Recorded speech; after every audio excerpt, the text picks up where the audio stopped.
കാരണം എൻ്റെ ജീവിതത്തിന്റെ തുടക്കം അങ്ങനെ തന്നെയാണ്. എൻ്റെ ജനനവും കഥയൊക്കെ അവിടുന്ന് അങ്ങനെ തന്നെയാണ് തുടക്കമൊക്കെ. അങ്ങനെ വന്ന് അതിന്റെ തുടക്കത്തിലേ വരുന്നതാണ്. അതിന്റെ പേര് ഇസ്ലാം. എൻ്റെ ഉമ്മ എന്നെ വയറ്റിലുള്ള സമയത്ത് തന്നെ എനിക്ക് അങ്ങനെ പറയുന്ന ഉള്ള സമയത്ത് തന്നെ ഖുർആൻ ഓതുന്ന ഇങ്ങനെ കേൾക്കായിരുന്നു. ഉമ്മ വയറ്റിൽ അങ്ങനെ ഉമ്മ പറയും വയറ്റിൽ നിന്ന് ഖുർആൻ ഒന്ന് കേൾക്കും. എൻ്റെ വയറ്റിൽ തന്നെ ആയ സമയം 4 മാസം കഴിഞ്ഞത് മുതൽ കിടന്നു കഴിഞ്ഞാൽ അങ്ങനെ 4 ആൾക്കാർ 2 മാസം വന്ന് കുന്തം പിടിച്ച് നിൽക്കായിരുന്നു. വരെ ഈ കബുസമയാണ് ജുസു, കാലൽ മലക്ക് ജുസു, വമയ്യക്കണ ജുസു, ഈ 3 ജുസും ഞാൻ പഠിച്ചിട്ടില്ല. അപ്പോൾ ഞാൻ ഈ ഓതി കൊടുക്കുന്ന സമയത്ത് ഇങ്ങനെ അയച്ചപ്പം പിന്നെ എനിക്ക് ശരിക്കും അങ്ങനെ ഓർമ്മയൊന്നുമില്ല. എന്നാലും എനിക്ക് ഓർമ്മയുണ്ട് ഞാൻ എവിടെയോ ഇരുന്ന് വമയ്യക്കണത്ത് ഇങ്ങനെ ഓതിയിരുന്നു. ഒരു ഇരുട്ടുള്ള റൂമായിരുന്നു. അപ്പം ഞാൻ എൻ്റെ ടീച്ചറിനോട് ഞാൻ ക്ലാസ്സിനോട് അന്ന് ഇങ്ങനെ ചോദിച്ചു, അങ്ങനെ ഞാനൊരു ഇരുട്ടുള്ള റൂമിലിരുന്ന് ഇങ്ങനെ ആ കാലങ്ങളും ജുസും വമയ്യക്കണ ജുസും ഓതിയതായിട്ട് ഓർക്കുന്നു. പിന്നെ ഹിഫ് ഓതി കൊടുക്കുമ്പോൾ അത് ഞാൻ പാടാക്കാതെ ഇരുന്നിട്ട് ഇല്ല. ഹിഫുവിൻ്റെ കഥ അങ്ങനെ തന്നെ. ഞാൻ തീരെ ഓതി വെക്കില്ല, ഇങ്ങനെ ഇരിക്കുകയില്ല. എല്ലാവരും ഇങ്ങനെ കത്തറായി ഇങ്ങനെ ഇരിക്കും. എൻ്റെ അടുത്തുള്ള ഞങ്ങൾ എണീച്ച് പോകുമ്പോഴാണ് ഞാൻ ഇറാൻ തുറന്നിട്ട് എന്നിട്ട് 4-5 പേജ് പോയി കൊടുക്കുകയും അങ്ങനെ ഒമയ്യക്കനത്തും കാലൽ മലവും അത് സമയം ഇത് ഞാൻ തീരെ ഓതി പഠിക്കേണ്ടതില്ല. ഞാൻ എവിടുന്നോ പഠിച്ചിരുന്നു. അതുകൊണ്ട് പറഞ്ഞു അത് ഉമ്മാന്റെ വയറ്റിലിരുന്നപ്പോൾ പഠിച്ചതാണ്.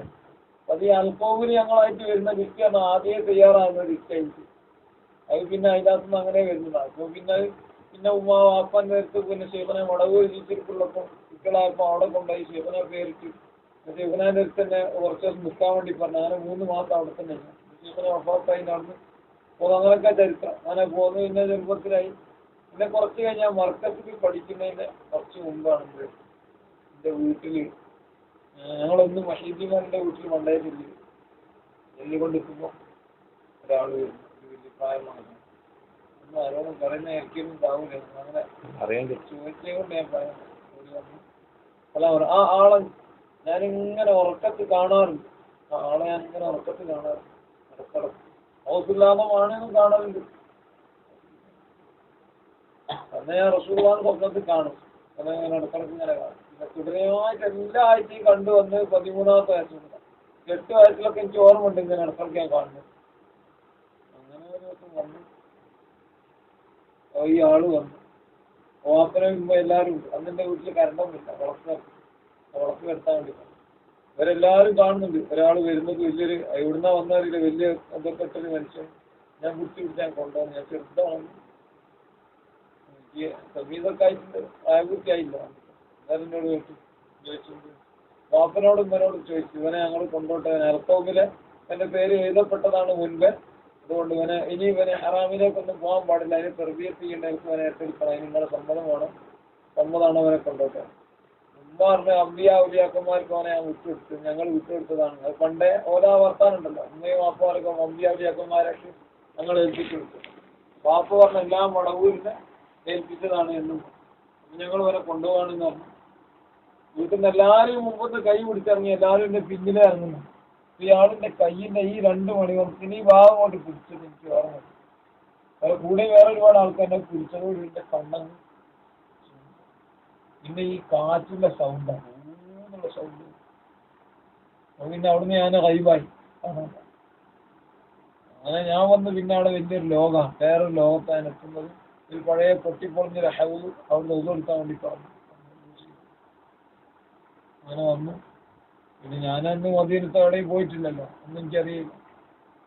അങ്ങനെ ചെന്ന് ഇവര് ബഗ്ദാദിൽ ഹൗസുല്ലാമിന്റെ ഇപ്പം നമുക്ക് പുറത്തു നോക്കുമ്പോൾ ഒരു ഖബർ, ഉമറുൽ ഖാഹിറിന്റെ ഖബറുണ്ടല്ലോ, 22 കിലോമീറ്റർ ആഴത്തിലും 22 കിലോമീറ്റർ 20 കിലോമീറ്റർ വീതിയിലുമാണ് അവിടുത്തെ കൊട്ടാരം, റൗള. അത്രയും വലിയ റൗളകളാണ് ഓരോ മഹാന്മാർക്ക് റൗള. ഇത് ഈ റൗളന്റെ ഉള്ളിൽ പോകാൻ ഹാസിഫൊക്കെ വഫാത്തായതിനു ശേഷം ഞാൻ ഇവിടെ എത്തുന്നത്. അല്ലാതെ അന്നില്ലാത്തതുകൊണ്ട് ഇത് പോകാൻ കഴിഞ്ഞിട്ടില്ല. അതുപോലെ ഓരോ മഹാന്മാരെയും ഖബറിന്റെ അവസ്ഥ. അതിലാണ് ഇവരെ ആരും ബഗ്ദാദിൽ ഹൗസുല്ലാമിന്റെ ഖബറിന്റെ ഉള്ളിലേക്ക് അവിടെ കൊണ്ടുപോയി അതിന്റെ ഉള്ളിലിരുത്തി അവിടെ കുറച്ച് ഖുർആൻ ഓതാൻ വേണ്ടി പറഞ്ഞു. ഞാൻ ഇന്ന് കുറച്ച് അങ്ങനെ ഖുർആൻ ഓതി. പിന്നെ അവിടുന്ന് കൊണ്ടുവന്ന വലിയ ഇതാണ് വലിയ സംഭവം. അന്ന് കൊണ്ടുവന്ന് റസൂലുള്ളാഹിന്റെ റൗളയിൽ വെച്ച് അന്ന് അവിടെ നിന്ന് സംസാരിക്കും. അപ്പൊ ഇയാളിങ്ങനെ ഇരുന്നിട്ട് നേരെ റൗദയിലേക്ക് ഇരുന്നിട്ട് ഇങ്ങനെ സംസാരിക്കാം.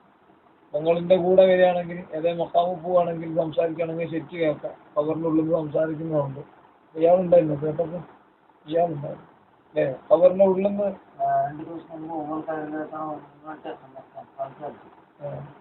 ഖബറിന്റെ അടുത്തിരുന്നാ ശരിക്ക് കേൾക്കാം സംസാരിക്കുന്ന. അപ്പൊ അങ്ങനെ നമ്മൾ കേട്ടണോ? പറയുന്നത് കേട്ടണോ? അപ്പൊ അങ്ങനെ മിനിയാന്ന് ഞാൻ അവിടെ പോയ സമയത്ത് അല്ലാതെ എന്റെ കൂടെ ഉള്ളവർക്ക് എ പി ഉസ്താനൊക്കെ അറിയാം. ഉസ്താനിന്റെ എല്ലാ കഥയും അറിയാം. ചെറുപ്പത്തിലേ അറിയാം. ഉസ്താനെ പറയണ ഞാൻ 4 കൊല്ലം തിന്നത് അവിടെ ചെലവ് പിടിച്ചു. അങ്ങനെ അവിടെ ചെന്ന് അവിടെ ഇരുന്ന് അന്ന് എനിക്കൊന്നും അറിയാത്ത കാലമാണ്. ഞാൻ അങ്ങനെ വിറയ്ക്കാണ് ഈ മഹാൻ നിർത്തി ഇരുന്നിട്ട്. എനിക്ക് ആദ്യം ജീവിതത്തിൽ അപ്പൊ നിന്റെ ഉമ്മയും വാപ്പയും ഭയങ്കര കച്ചറായി വീട്ടിൽ.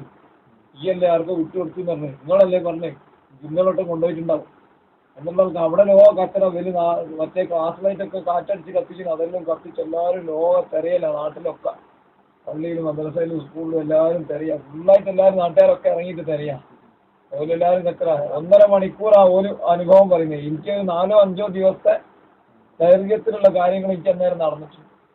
അതുകൊണ്ട് ഇവരിങ്ങനെ എന്തോ മുസൽമാനോട് റൗദം വെച്ചിരുന്നിട്ട് ഇയാളിങ്ങനെ സംസാരിച്ചു. എന്തോ എഴുതുന്നുണ്ട്. എന്തെങ്ങനെ പിടിച്ചിട്ട് അവരിങ്ങനെ നെഞ്ചിലേക്ക് ഇങ്ങനെ അടുപ്പിച്ചു. ഇങ്ങനെ അടുപ്പിച്ച സമയത്ത് ഞാൻ എൻ്റെ നേരെ കണ്ടുപോകുന്ന റൗദന്നെ.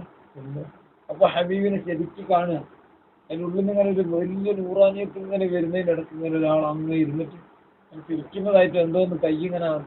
അപ്പൊക്കെ പിന്നെ അവർ എന്നെ മാറ്റുകയും ചെയ്തു. ഇവരെ കണക്ഷൻ അങ്ങ് പോയപ്പോൾ പിന്നെ ഒന്നും കാണുന്നില്ല. അതിങ്ങനെ കറക്റ്റ് തട്ടിയപ്പോൾ കണ്ടതാണ്. അവര് തട്ടല് വിട്ട് കാണിച്ചിട്ട് അവിടുന്ന് എൻ്റെ തുടങ്ങുന്ന. അവിടുന്ന് എന്തിന് ഇത് സൂറത്ത് ഷെയ്ത്താന്റെ സൂറത്തിൽ എന്ത് വരാൻ പാടില്ല, ഒന്നും ഉണ്ടാകാൻ പാടില്ലല്ലോ. അത് അവിടെ അസൂല് ഉറപ്പിക്കണം.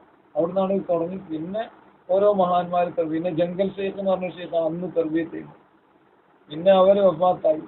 പിന്നെ അതിന് ശേഷം പിന്നെ അവരെ വഫാത്തായ ശേഷം ഒരു ഫൗറൂസി വേറെ ഒരു മഹാനുണ്ട് മിസ്രിൽ, അവർ തർബീയത്തായി. ഇത് വഫാത്തായി. പിന്നെ ത്വഹാ ഷെയ്ഖ് വഫാത്തായപ്പോൾ ഹസൻ ബഗ്ദാദി എന്ന് പറഞ്ഞ ഷെയ്ഖ് ഇവരെ തർബീയത്ത് ചെയ്തു. ഇപ്പൊ അവരെന്നെ നഖൽ ചെയ്തിരിക്കും. അൽക്കമൂന്ന് നഖൽ ചെയ്തിരിക്കുകയാണ്. ഇപ്പൊ തർബീയത്ത് വരെ കറക്റ്റില്ല. ഇല്ലെങ്കിൽ ആകെ ഭയങ്കര വിഷമത്തിലാണ്. ഇല്ലെങ്കിൽ എന്ത് ഹറക്കത്ത് ചെയ്യണമെങ്കിലും അവിടെ നമുക്ക് നമ്മളല്ലാതെ ചെയ്യലേ എത്രത്തോളം